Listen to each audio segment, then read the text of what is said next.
الحمد لله رب العالمين والصلاة والسلام على أشرف الأنبياء والمرسلين وعلى آله وأصحابه وذرياته وأهل بيته أجمعين. ګرانو کتونکو السلام علیکم ورحمۃ اللہ تعالی وبرکاتہ. تاسو خوښ پروګرام کې یو ځل بیا تاسو په جناب کې حاضر یو او د پروګرام په اولنۍ برخه کې څنګه د پروګرام فارمیټ طریقې کار دی اولنۍ کې پیغام تاسو په جناب کې وړاندې کوو. اکثر زمونږ پیغام د اصلاح په حوالې سره وي چې خپله ځان کې اصلاح راولو او زمونږ په ژوند کې کمې کمزوریانې دي هغې طرف ته زمونږ ستاسو رهنمایي وشي. رب العالمین خالق کائنات رب ذوالجلال په جناب کې همدغه درخواست دی چې یا رب العالمین زمونږ کمیانې د ژوند چې د اسلام خلاف دي لرې وفرمای او زمونږ کمې نیکیانې دي هغې کې اخلاص نصیب وفرمای او مونږ لا د نبی پاک مبارک د استقامت په توفیل باندې په اعمال صالحه باندې په ایمان کامل باندې استقامت نصیب فرمای. دوستانو، نبی پاک صلی الله علیه و آله وسلم مونږ او تاسو ته د جنت ته داخلېدو ډېر زیات تلقین فرمایلی دی او نبی پاک صلی الله علیه و آله وسلم د جنت ته د تلو مونږ ته بېشماره لارې ښودلي دي چې په هغې لارو کې نن چې کوم حدیث مبارک د ستاسو په جناب کې وړاندې کومه هغه دا دی چې نبی پاک صلی الله علیه و آله وسلم څلور څیزونه داسې ارشاد فرمایي چې په دغې څلور څیزونو کې نبی پاک رؤوف الرحیم صلی الله علیه و آله وسلم مونږ ته د جنت رهنمایي کول غواړي. خو دوستانو زه به بیا ګزارش وکړم تاسو کالز چې هر څوک کوئ په مونږ کتونکو کې او گزارش کوم کال دې دوران کې مه کوئ ځکه چې زه کال اوچتولی نه شم او زمونږ ډېر داسې کتونکي زما پرسنل نمبر څه طریقې باندې ورته رسېدلی وي او د دوی دا ګماني چې مونږ دا پرسنل نمبر باندې کال وکړو او مونږ سره به خبرې وشي نیغ په نیغه باندې خو داسې ممکن کله هم نه ده. تاسو مونږ په سکرین باندې نمبر وینئ په هغې نمبر باندې تاسو کال کولی شي. اوس یو نمبر بار بار ماته راځي نو زه په خامخا خبرو کې دهان بدلیږي. را بچم خپل پیغام طرف ته. سرور دو عالم نور مجسم شفیع معظم صلی الله علیه و آله وسلم ارشاد فرمایی ایها الناس، ای زما امتیانو څلور کارونه وکړئ جنت ته به داخل شي. خو په دغې څلورو کارونو باندې بیا لږه رهنمایي د ستاسو کومه او بیا لږ په خپلو الفاظو کې د محدثینو څه الفاظ تاسو ته رسکول غواړم.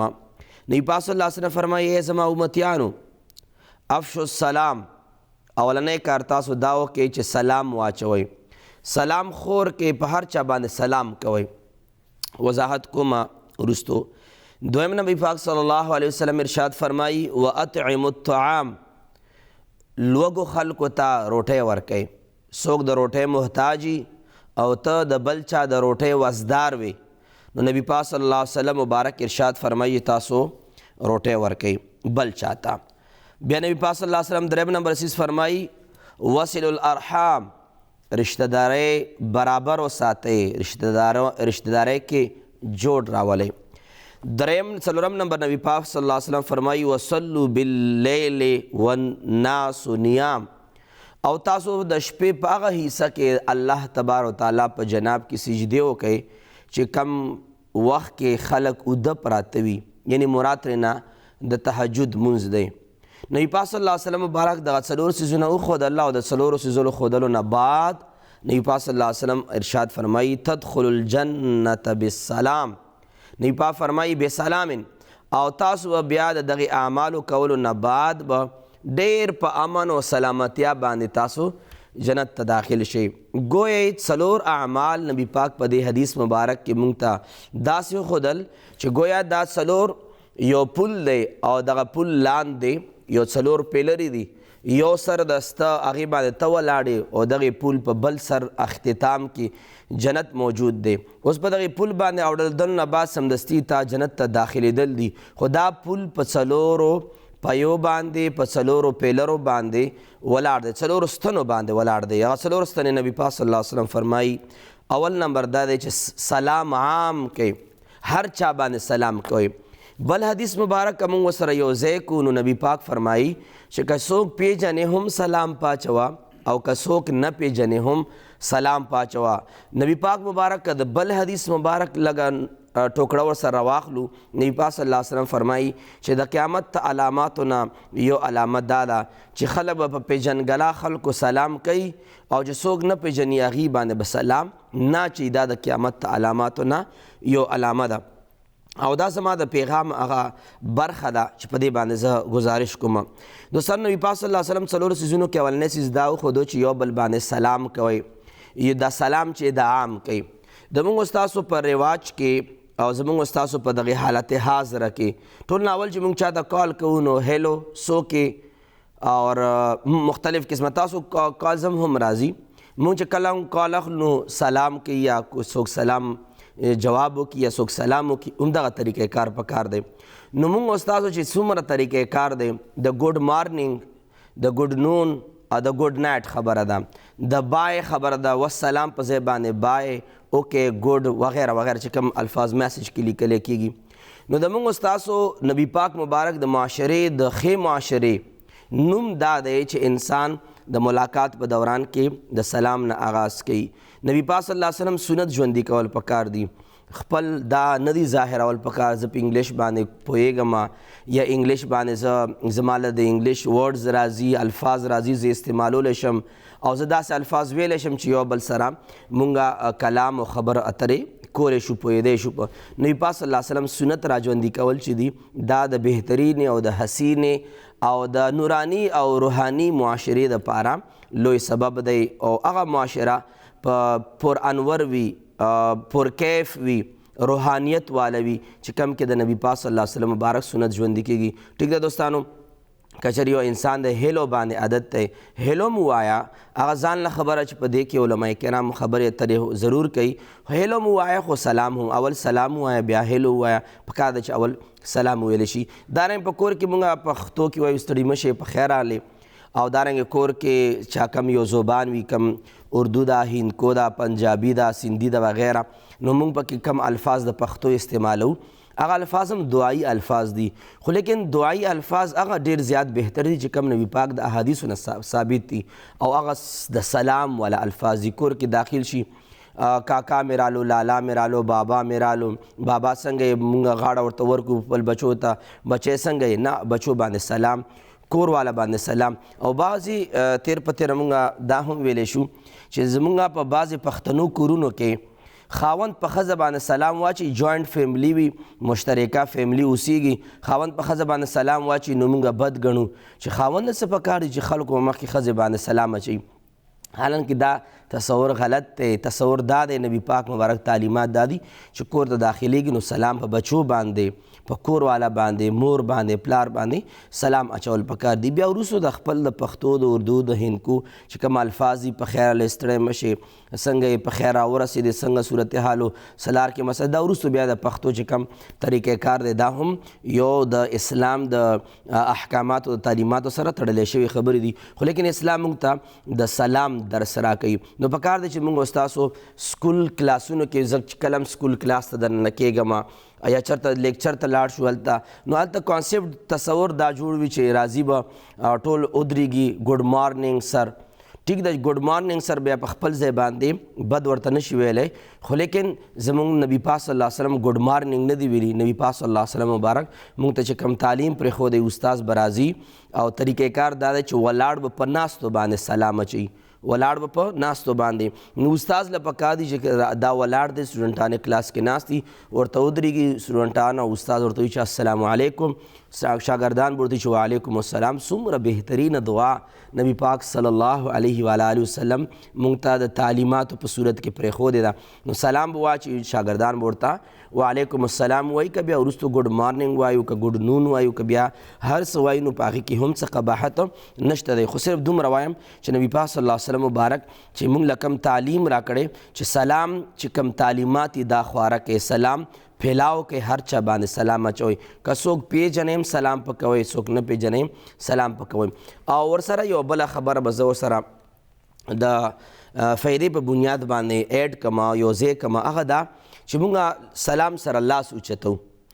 لاس اوچتول صرف سلام نه دی چې صرف لاس انسان اوچت کی، بلکې د لاس اوچتول د سلام سره د دې خبر علامت ته چې د انسان ما باندې سلام واچولو دا د سلام علامت ته لاس اوچتول سلام په خوله باندې ده ځکه چې سلام دعا ده او لاس باندې دعا نه کیږي بلکې خوله باندې دعا کیږي او لاس اوچتول دا د دعا علامت دی لکه څنګه موږ په مانځه کې یو کس ته لاسونه اوچت کړي څه وایي نه دا دعا شوه نه دا دعا دا لاس اوچتول د دعا یو طریقه ده نو سلام سره لاس اوچتول دا د سلام یو طریقه ده نور وایي به سلام په خوله باندې که چېرې یو کس ته لرې نه سلام کوي نو لاس اوچت شي اواز ورته رسي نه نو لرې نه لاس اوچت شي چې ما باندې سلام واچولو او که یو کس ته صرف لاس اوچتوي او سلام په خوله باندې نه وایي فقهای کرام فتاوی علمگیری طحطاوي شریف دا لیکلي دي چې صرف لاس اوچتول بغیر د سلام الفاظونه دا مکروه دي ځکه چې دا د غیر مسلمه او د یهودو د نصاراو علامت دی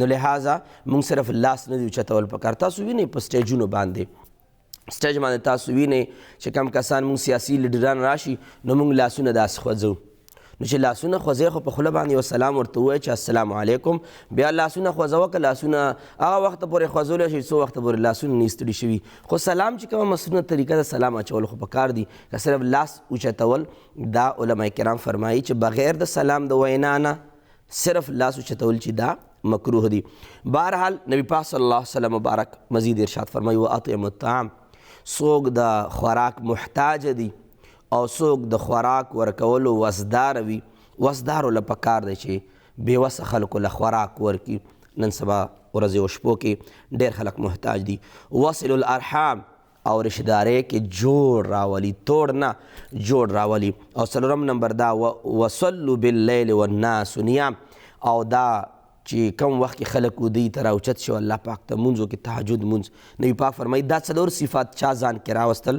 تدخلوا الجنة بسلام ای زما امتیانو تاسو به په سلامتیا سره جنت ته داخل شئ موږ به همدغه دعا وکړو چې یا رب العالمین د محبوب کریم رؤوف الرحیم صلی الله علیه وسلم مبارک په توفیل و تصدق سره همدغه څلور څیزونه په موږ کې راوستلی کې او چې بیا په همدغې څلور واړو څیزونو په لار باندې مونږ خپل جنت داخل کی آمین یا رب العالمین پلان باندې کالر د څوک دي السلام علیکم السلام علیکم جی وعلیکم السلام جی څوک او د کم ځای نه زه ترنا فرم کلي نه خبرې کوم جی ترنا فرم نه څوک سبزلي سبزلي صاحب څنګه یې خیر جی خیر دی مفتی صاحب او بالکل هغه زوی د څنګه شو چا کم ما سره بس خدای دی وای په هغه سره موږ دغه نه کوو هغه بس دغه جی بس بل مسله سره لکه اوس هم حالات نه دي برابر حالات نه کنه چې سره د پښتنه نه کوي چې خو دغه کوي خو موږ دغه نه کوو ځکه چې سره سپکای دی نو بیا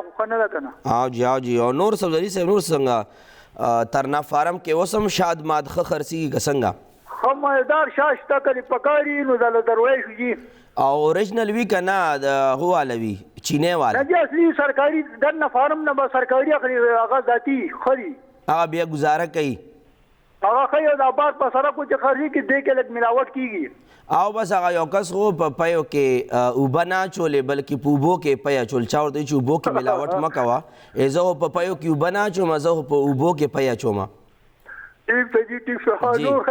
او الله کرم دی وایه که نه څه ویل به غواړې جی ما یار د املا خوږیږي خوا د نریم دا سره مې خوا کې درد کې دلته سیم الله ډاکټر صاحب د ډېر ښه ډاکټر دغه تسنین وایي جی نو هغه بیا ورځې ښي بیا دغه درد راځي خو مې داسې وظیفه چې راته دغه کې چې خدای پاک ښه کړه بلا واته میاشتې وشوې دې خبرې ښه جي او قرآن مجید سبق د زده ولې دوه درې ځل مې ختم کړی جي ښه یو ځل د ختم کړی نه درې ځل مې کړی درې ځله ها ماشاءالله استاد نه ختم کړی که استاد نه نه استاد نه کړی استاد نه کړی او جمعات کې سبق ویلې په ورکوټوالي ښه جي ښه ماشاءالله نو په ورکوټوالي نه اوسه پورې تا درې ختمونه کړي نو بس دا خبره چې په کله راځي بیا ورته سبق وایي هر کار نه نوزګاري ورته او غریبین نه نو ښه جي نو چې په روژه باندې شیم نو ډېر زیات ډېر کم نه دي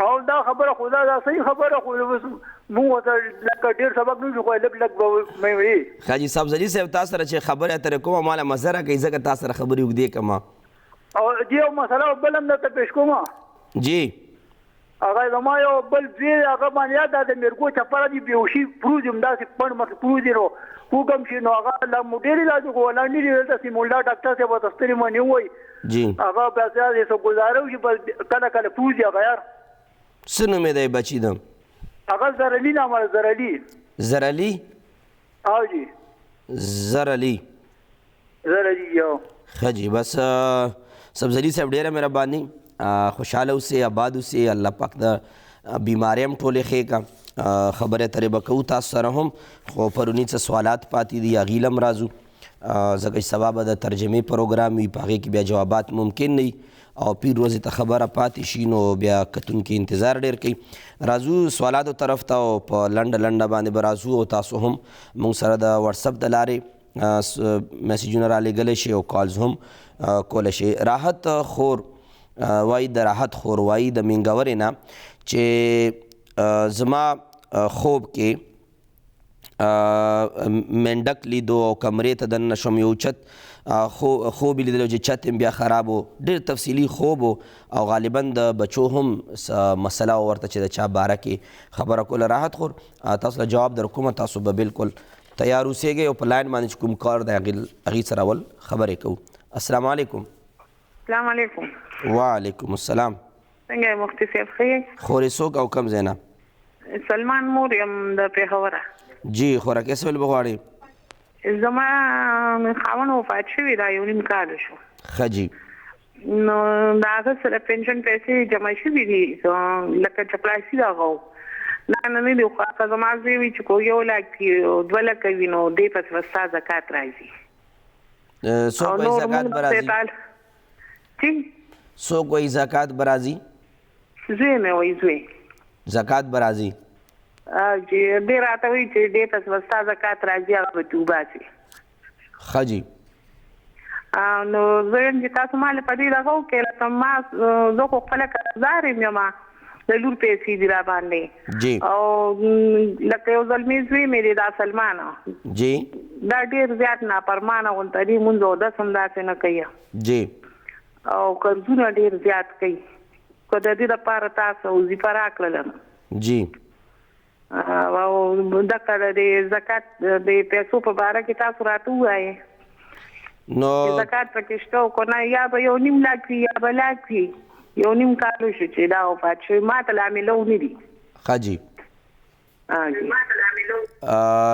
او تاسو لکه خاوند چې کومې پیسې د پنشن والا دي دا کومې پیسې د سره او وخت کې پرتې وي او وخت کې زکات ته ویستی و نه چې هغه خو به بس میاشت په میاشت په 9,000 به اخیستې او یو 19,000 ښه جي بس دا به م اخیستې د کور خرچې مرچې وم چې کولې چې دا کومې پیسې پنشن کې جمع شوي دي نه زکات ورکړی و نه دا هم لا اخیستې نه دی که نه دا میلو راته نه دی ښه جي ټیک شو بس پوه شم مطلب دا پنشن به 1 لک 1.5 لک روپۍ وي باندې اوس روډي که نه نو چې راته میلو شي نو دا زوی مې راته وایي چې د دې نه به ته زکات وباسي ټیک شو زه تاسو ته جواب در کوم ټیک ده خورې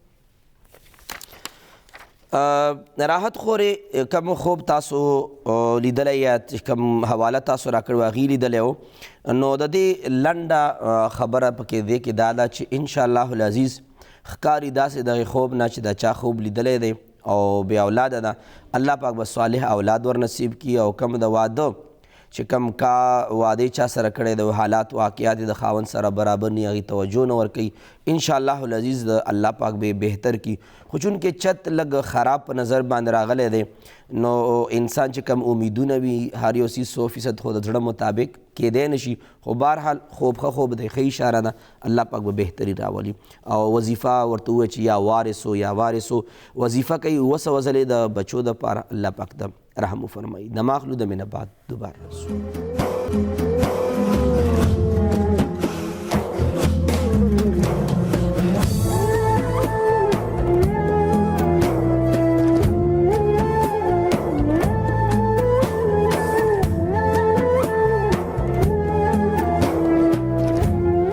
السلام علیکم ورحمۃ اللہ تعالی وبرکاتہ محمد کاشف د محمد حذیفه والد سے پوښتنه کوي چې زما تره قسم خوړلی دی یعنی کیدای شي ماماګانې راځي یا د د مور ترونه راځي چې د ما مور له حق نه ورکوي. نو بهرحال په دروغه باندې قسم خوړل خو ځان له جهنم کې ټکانه تیارول دي، ځکه چې قسم زور انسان ته هله پته لګي چې کله په ناحقه باندې قسم وخوري او خدای پاک درته د هغه زور وښیي، الله پاک ته هر څوک وساتي. نو که نور څه نه وي د پښتو متل خو باندې خو اسانه باندې پوهېږو چې ناحقه قسم د اوو پیړو نه زور وباسي، اوو نسلونو نه زور وباسي، او حقیقت هم دا بعض خبرې تجربې نه ثابتې وي. نو په ناحقه قسم خوړل دا خو یو سنګین جرم دی. قرآن کریم په دې باره کې الله به فرمایي چې زما نوم نه د ویشتلو والا نشانه مه جوړوئ، چې تاسو بس لکه څنګه په نشانه باندې خلک ګزارونه کوي او د خپلو مقاصدو دپاره خلک قسمونه خوري. نو لحاظه ناروا قسم دا خوړل چې دا انتهایی غټ جرم دی. که هغه زمونږ سیاستدانان خوري او که زمونږ په کلیوال خوري او که پلاران خوري، که رونه خوري، که ترونه خوري، ناروا قسم چې دی دا ډېر زورور څیز دی. وایي چې قسم چې د انسان د ملا تیر ماتوي، انسان ملا ماتوي، دومره زور لري. ناحق قسم انتهایی زورور څیز دی. خو بهرحال که هر څومره انسان قسم وخوري نو په دې باندې د انسان پردی حق خپلیږي نه، بلکې الټه دوه قسمه ګناهګار شي. یو خو پردی حق خوري، یو دا ګناه، بل قسم په دروغ باندې قسم بله دا ګناه ده. نو لحاظه دغه انسان پردی مال ازمولی نشي. بهرحال تاسو له وظیفه درکمه، نور قسمونه خوړل د هغوی کار دی او موږ په پښتنو کې داسې چې دا ډېره زیات دی. دیندار هم زیات یو، اسلام او د دین عزت هم ډېر کوو، خو نه که راالټه شو نو بیا د دین د پاسه العیاذ بالله مونږ خپې راځي. تاسو وظیفه کوئ یا عزیزو یا نصیرو، یا عزیزو یا نصیرو، یا عزیزو یا نصیرو 700 مرتبه به دا روزانه کوئ. الله پاک به د خپل حق خاوندان کی. د سوات نه یو خورکې ما ځان سره نوم نه و نوټ کړی، ما وانه اورېدو پرون. هغې یو کال کړی و چې زما 2 مسلې دي. یو خو دا چې په مخ باندې ما دانې دي او قسمه قسم تیر سیری دی، په ویښته دي، او دویم نمبر دا چې د بچو مسله ده. د مخ دپاره اسانه وظیفه ده صورت مؤمنون آیت نمبر 14، 18 سپاره صورت مؤمنون آیت نمبر 14. نو دا تاسو یو آیات مبارک وایي اور هر منځ پسې 11 مرتبه، او د دې نه علاوه چې د بچو دپاره یا وارث وظیفه مو ورکړه 1100 مرتبه، نو دا هم تاسو 700 مرتبه دا هم روزانه تاسو کوئ. بریک اخلو پروډیوسر صاحب. ښه جي، نو دوستانو دبه به واخلو، د مینه بعد سمدستي بیا راځو.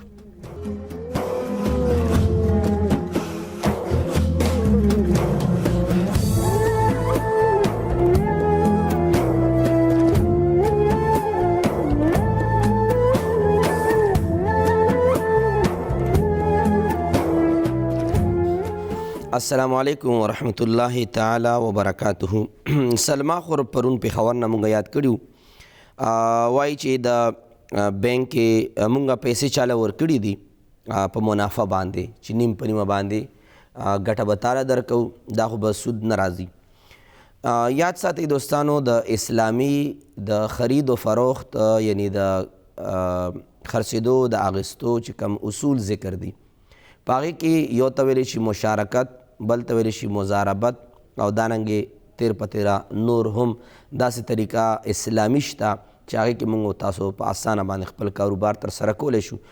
یو ته ویلی شي مضاربت. مضاربت دې ته ویلی شي چې یو انسان خپلې پیسې وي او خپل روزګار نشي کولی، او بل کس له ورکړي چې ته روزګار کوه پیسو باندې، کار دستا پیسې زما، او په دې باندې تاسو پیسې ګټئ او لین دین پکوئ، کار روزګار پکوئ.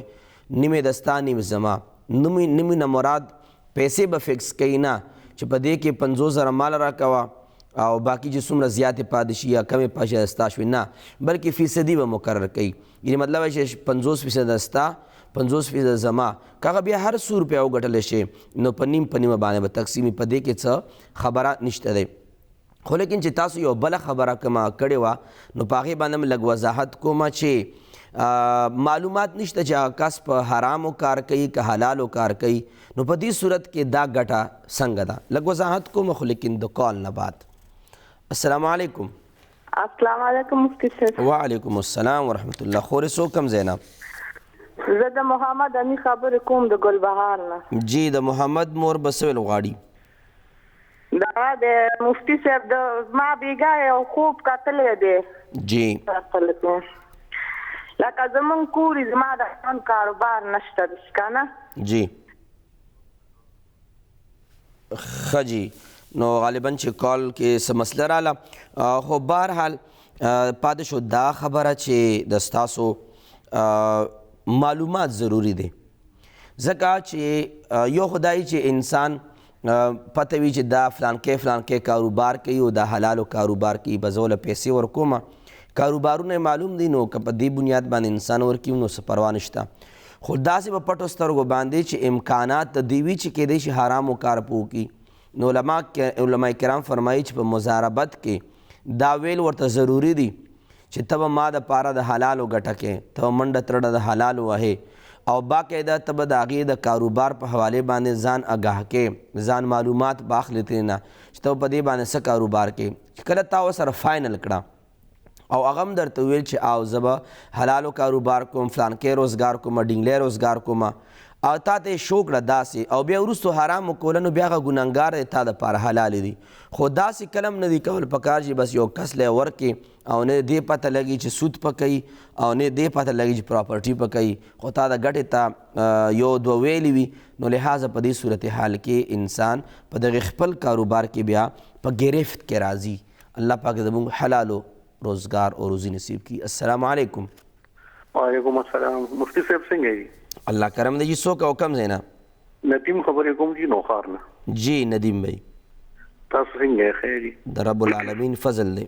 مفتی صاحب یو 3 کال وشو تقریبا چې نوکری کار روزګار راته نه ملایي، ډېر تکلیف دی راته، کوشش ډېر کوم جی، او مې چې دا چې څه وظایف وظیفه وي چې لکه تاسو څه تعلیم کړی، څه تاسو؟ ما جی ایم بی اے مې کړی، ښه پوسټ ځایونو کې پاتې شو، خو یو 3 کال وشو چې بس څه مسلې راته جوړې دي. نه مسلې خو یو داسې جوړي چې انسان په لږه باندې ګزاره نه کوي. نه جی لږه باندې خو چې میله وشي راته څه مطلب. بعضې کسان مزاج داسې وي که نه چې خپل تعلیم یې دومره کړی وي چې ډېر غټ سوچ وي، واړه دی نه کوي، غټ میلاویږي نه، نو هغه جیب خرچې نه انسان پاتې شي. جی نه بس مونږ غواړو میله وشي، واړه وي، سبقونه وي، یونیورسټۍ کې هم سبقونه وي، نو ډېره پته مونږ وایو چې بس ټیک ده ټیک ده. بس ما هم دغه عرض کول چې واړه او غټ ته نه دي کتل پکار، نو کار کول پکار دي. انشاءالله وظیفه در کومه تاسو مونږ سره اوسئ. ټیک ده جی. مونږ سره په لاین باندې بل کالر څوک دي؟ السلام علیکم. السلام علیکم مفتی صاحب. سلام. خورې څوک کوم ځای نه؟ زه جی مفتی صاحب د فیضان مور خبرې کوم. جی ما بل زم تاسو ته کال کړو، خو زنګ بجلی خرابه شوې وه، هغې جواب مو ونه منته. زما 2-3 سواله دي، ما تاسو کوم بله د زم کال ورکړ شو. نه ما تاسو له وظیفه درکړې وه، ما سره په دې بل کاغذ باندې فیضان مور اسلام آباد نه د رسوله یو مسله وه ستاسو. جی جی جی جی نن به څه ویل غواړئ؟ او بل زما زوی حفظ کوي او لوڼه مې 2 وړې که نه، هغې د قرآن پاک سبق ډېره پاتې سره کې چې دوی خدای پاک پورې حفظ کې کامیاب کړي په ناظره کې، او کور والا مې دی د هغه په معده باندې بس هر وخت درد وي. یعنې تاسو خاوند؟ جی زما خاوند دا کور والا مې هغه بس معده باندې هر وخت درد وي. او یو مې مفتی صاحب تاسو نه دا دغه کو چې لکه د مور پلار قبر وي یا داسې که نه سخر خو هغې نو د هغې قبر ته اګرباتیانې وړی شي یا جی، نو دا تپوس مې داسې نه کو چې لکه د اګرباتیانې قبر باندې لګولی شي که نه. جی ټیک ده جی. تاسو له جوابات دور کومه او موږ سره تاسو اوسئ. بله پوښتنه سلمه خور دا کړې وه چې زما ورور د واده نه انکار کوي، نو دعاګانې کوئ دوستانو چې د چا ودونه دي الله پاک د برکتونه پکې واچوي، او د چا والا نه کېږي الله پاک د هغوی والا برابر کړي. او دا خو به زه وایم چې زرو کې به یو کس داسې وي چې هغه به د واده نه انکار کوي، او ډېرو خلکو د واده په حق باندې دعاګانو درخواست هم کړی. کمې جینکۍ خویندې دي الله پاک دې کورونه آباد کړي، کمالکان دي، او زموږ سره په دې ټیم کې داسې کسان شته، نو دعا ټولو ته وکړئ چې الله پاک د ټولو کورونه آباد کړي او د خوشحالۍ ورځې د الله پاک په راولي. بهرحال د دې ورور دپاره تاسو وظیفه وکړئ چې دا کم ضد دی الله پاک دا مات کی، یا کبیرو یا عظیمو، دا وظیفه تاسو کوئ یا کبیر یا عظیم و روزانه 314 ځلې کوئ. که په اوبو باندې دمولی شي ورکولی شي نو ښه ده، کنې داسې دعا پسې کوئ وظیفې پسې نو ښه خبره ده. الله پاک به دا ضد مات کي او د چې کوم سوچ و فکر رانیولی دی نو هغې نه به واوړي او الله پاک به د نبی پاک مبارک دغې سنتو باندې مالامال کی چې څه ته نکاح ویلی شي. افشا خور سوات نه وایي چې زما زوی معذوره دی، هغې دپاره دعا وکړئ. دعا هم پرون هم کړې وه، الله پاک د ټولو مریضانو له صحت کامله عاجله ورکړي او تاسو د خپل بچي دپاره رب انی مغلوب فانتصر، رب انی مغلوب فانتصر، رب انی مغلوب فانتصر، دا آیات مبارک 101 ځلې روزانه د خپل بچي دپاره تلاوت کوئ. پاتې شو د ستاسو چې کومه د زنانو کومه بیماري راځي تاسو د هغې مسله وړاندې کړه. تاسو د الله تبارک وتعالی 99 چې کوم نومونه دي اسماء حسنا د هغې تلاوت روزانه تاسو کوئ او په اوبو باندې دموئ او سکئ. او بعضې علماء کرامو لیکلي چې اسماء حسنا چې کاغذ باندې ولیکلی شي اور اوم ویلی شي او کاغذ باندې ولیکلی شي او کم باران چې کم باران را وورېږي د باران اوبو کې هغه ساخت واچولی شي او اسماء حسنا په وویلی شي اوس کلی شي نو د زنانو چې کومه بیماري ده بعضې کسانو والا ډیره راځي بدنونه والا کمزوري کي، بعضې والا ادریږي بیماري په میاشتو میاشتو باندې نه راځي نو دا مسله چې دي الله پاک په دې سره حل کوي. باران اوبه په خپله باندې مبارک اوبه وي لکه څنګه ثابته ده او دارنګې تاسو پکې الله پاک نومونه هم واچوئ او دم هم کوئ ویس کوئ، دا مسله به انشاءالله العزیز په اسانۍ سره حل شي. السلام علیکم ورحمت الله. وعلیکم السلام. مفتی صاحب څنګه حال دی؟ خیر دی؟ الحمدلله. جی څوک کوم ځای نه؟ جی محمد حنیف خبرې کوم د کراچۍ نه. محمد حنیف صاحب کراچۍ کې د کوم ځای نه؟ کراچۍ کې هب چوکۍ. کم نه؟ هب چوکۍ سر، هب چوکۍ. څه ویل به غواړئ؟ جی جی زما مسله دا ده چې زما ګردو کې کانې ډېر زیات کېږي او ملا چې د مورې د مورو د لاسه ډېر ګاډ ویم د خپې مې کار نه کوي. جی جی اپریشن یې راته لیکلی دی که نه د خپې مې دواړه کار نه کوي. جی جی جی ټیک دی. جی او بله جی دویمه مسله دا ده چې زما کور والا اودس کوو نو هغه خوب کې لیدو خوب یې لیدو چې دغه له اسمان نه بره ستوری دغه دی په کوم چې دا اودس کوي د ستوري نه اوبه بلول باران برېدو او د هغې نه پس د هغه ستوري نه چې دی نو اوبه را به شروع شوې که نه او د هغې کوم دی چې اودس کوي نو پس کدي باندې غورځېږي خاص مخې ته وطن. جی جی دا دوه مسلې دي. جی ټیک ده. جی زه تاسو ته جواب در کوم، تاسو موږ سره اوسئ. ښه جی ثنا خور د پېښور نه یاد کړي وو، هغوی هم د اولاد مسله وه چې ما اولاد نشته نو داسې خبره ده چې د هغوی ته تاسو خپل دا وظیفه وکړئ یا وارثو وظیفه او بل د ګوړې چې کومه وظیفه ما تاسو په جناب کې بار بار وړاندې کړې وه ګوړې وظیفه هم تاسو وکئ. ګوړې وظیفه دا ده چې 3 ګوړې به راواخلئ او په هغې باندې به 9 ځلې سره د بسم الله الرحمن الرحیم نه سورت اخلاص قل هو الله احد شریف به ووایئ. صرف او صرف 9 ځلې به یو ځل به 3 واړه ګوړې دم کړي. د یو ګوړه به بیا راواخلئ چې کله زنانه د بیمارۍ نه ولامبي په اولنۍ ورځ باندې به دغه یو ګوړې نه یو چک ولګوي لږه به ترې نه وخوري. دا یو ګوړه به 9 ورځې وخوري. ګوړه اولنۍ چې کله خوري نو د لامبلو نه بعد به خوري، باقي چې کومې 6 ورځې خوري نو سهار کې به دا ګوړې نه لږ لږ چک لګوي چې په 9 ورځو کې دا ټوله ګوړه ختمه شي. بیا که چېرې په دې میاشت کې امید شو الله پاک دې وکړي نو ښه خبره ده او که امید نشو بیا بیماري راغله دویمه ګوړه هم په همدې طریقې وخوري او که چېرې بیا بیماري راغله نو درېیمه ګوړه هم په دې طریقې باندې وخوري. انشاءالله ورځ په دغې 3 کې به الله پاک برکت واچوي او که چېرې بیا هم په 3 کې رانله نو یاد ساتئ دا علاج مه پرېږدئ، دا ګوړه بیا 3 دم کوئ بیا 3 دم کوئ. الله پاک نه امیدي نه ده پکار. خو په 3 ګوړو کې اکثر زموږ د دوبۍ نه د ایون ته انډیا پورې بعضې کسان تللي وو انډیا ته او پالته د بچو علاج دپاره د افغانستان څه ملګري نو هغوی ما ته د انډیا نه کال وکړو او هغې له مو دا ګوړې وظیفه ورکړه.